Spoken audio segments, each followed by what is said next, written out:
Hello all. In the last class we have discussed about unicellular organisms and multicellular organisms. Today we are going to see how multicellular organisms are going to perform different functions with many cells. So here multicellular organisms will perform different functions by using different types of cells. Here you can see an example, that is, this is the transverse section of a stem. Transverse section means, suppose if the stem is in this way, you have to cut the stem like this. Okay, so this will be the transverse section. When you cut the stem in this way and observe under the microscope, you can see the structure under this type of structure under the microscope. So this is transverse section. When you take a stem and cut in this way, this is a transverse section of Tridac's system. So here they have given you an example of transverse section of Tridac's system. So we are going to see how different cells are going to perform different functions, as this is also a multicellular organism. Plant is a multicellular organism. So if you see group A cells, here so many cells are present, group A cells.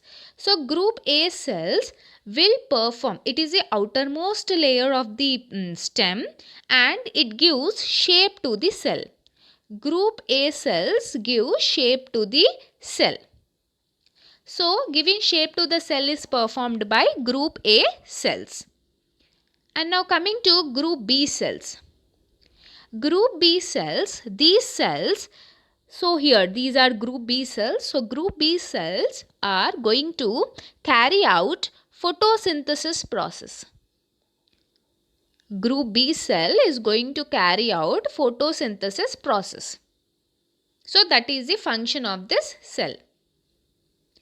Group C cell is going to, these are group C cells, you can see all these are group C cells. So group C cells are going to transport food and water.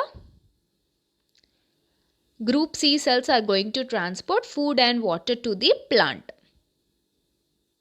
And coming to group D cells.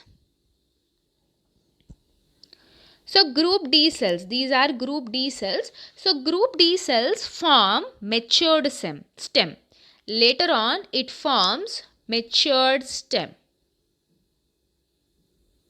So actually group A have a specific name, group B cells have specific name, but you are going to learn in your higher class. So just simply remember, group A, which is the outermost cell, they are going to give shape to the cell. So group A cells are just to give shape to the cell. Group B cells, they are going to carry out photosynthesis. So one type of cell will perform only one type of function. One cell is not performing all the functions here. One type of cells, one group of cells are performing one type of function. So this you have to know in multicellular organisms. Next we have different shapes of cells. As we know, all the cells will not be of similar shape. So here we have different shapes of cells. All these cells are present in our human body. So you have to know the shape of the cell and their names. So once we will quickly see, I think 1 minute. Yes.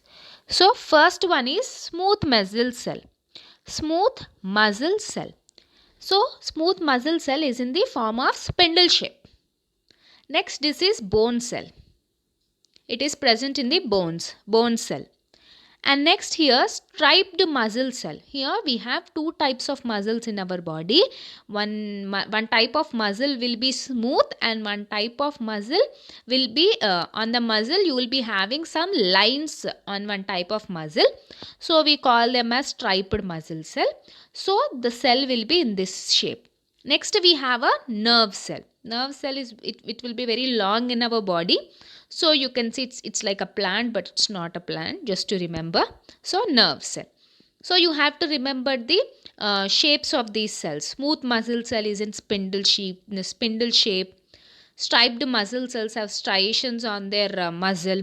Bone cell, and next we have nerve cell. So here second we have blood cells. Here we will be having two types of blood cells. One is red blood cells and one is white blood cells. So you all know red blood cells will be red in color, white blood cells will be colorless or white in color. So red blood cells, the shape of the red blood cells in our blood is in this way, circular and concave, convex shape. So it will be in this shape. And next coming to white blood cells, again white blood cells are divided into two types, that is granulocytes and agranulocytes. So granulocytes means you can observe here small granules like granule-like structures are present in the cell.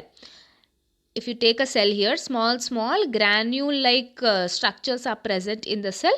So because those structures are present, these are called as granulocytes.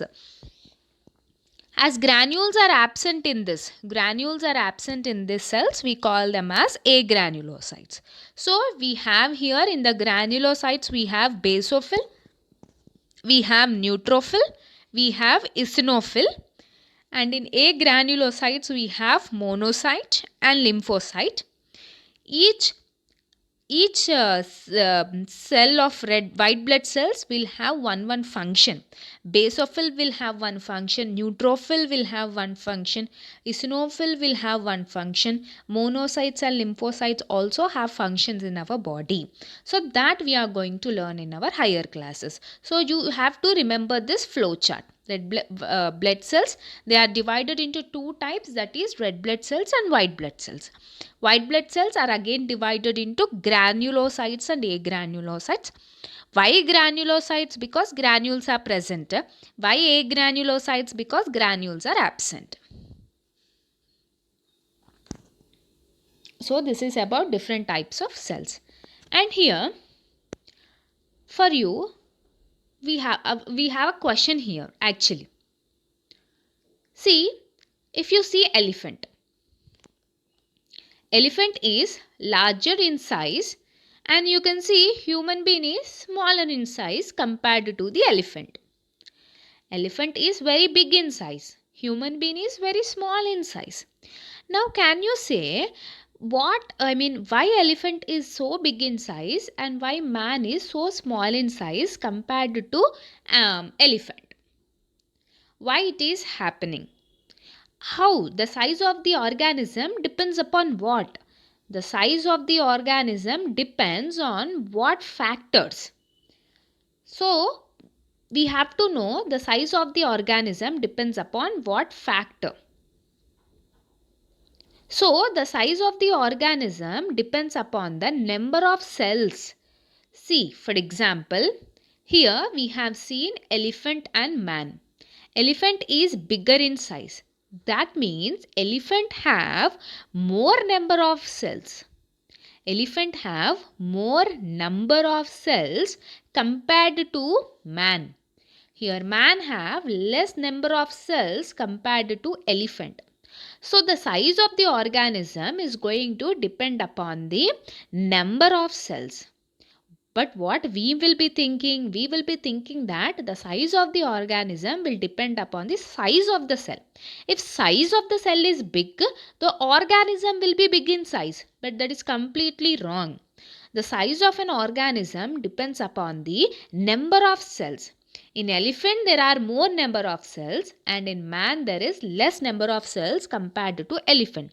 For example, here you compare between man and rat. Man is bigger in size compared to rat.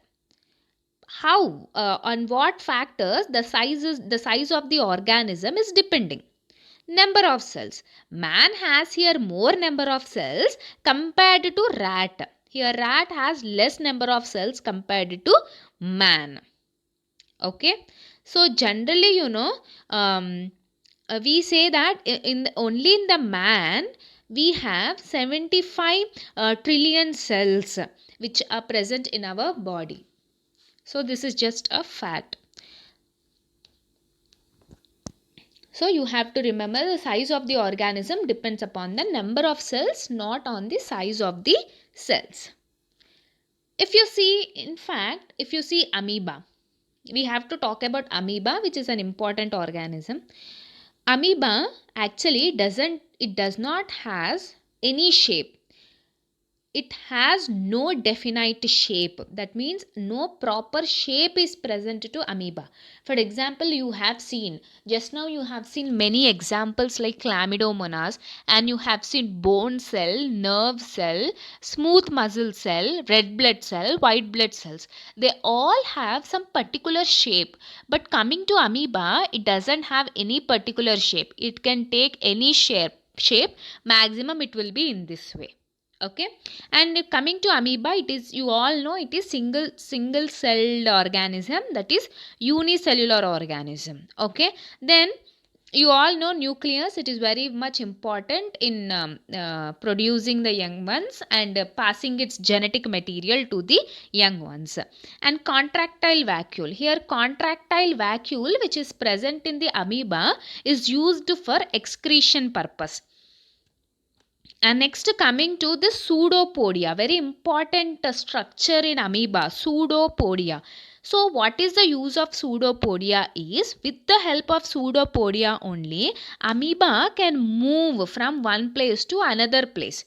So that's why we say pseudopodia as a false feet. Pseudo, P silent here, P is silent. Pseudo means feet.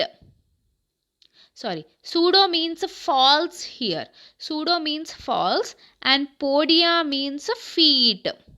Podia means feet. So this is false feet. So that's why it got a name called pseudopodia. So pseudopodia, it helps in locomotion of the organism. That is, it helps in movement. Very important structure for amoeba. And next, last we have to discuss about size of different cells. Just they have given you size of different cells present in our surroundings. Like for example, if you see bacteria size is 0.1 to 0.5 micrometer. Micrometer is very small. And if you see human kidney and liver cell, it is 20 to 30 micrometer. And if you see human nerve cell, it is 90 to 100 centimeters. And if you see ostrich egg cell, it is 70 to 18 centimeters. 17 to 18 centimeters. Ostrich egg cell is the largest cell. And human nerve cell is the longest cell. Ostrich egg cell is the largest cell and human nerve cell is the longest cell. So these are different organisms having different sizes in our surroundings. So this is all about our second lesson. We have discussed about discovery of cell, and we have learnt about onion peel cell, human cheek cell, and discovery of nucleus, and we have learnt about staining agents. Then we have learnt about unicellular organisms, multicellular organisms.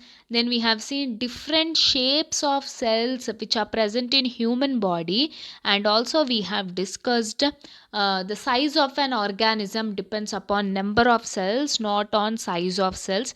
And at last we have seen different sizes, and we talked about amoeba.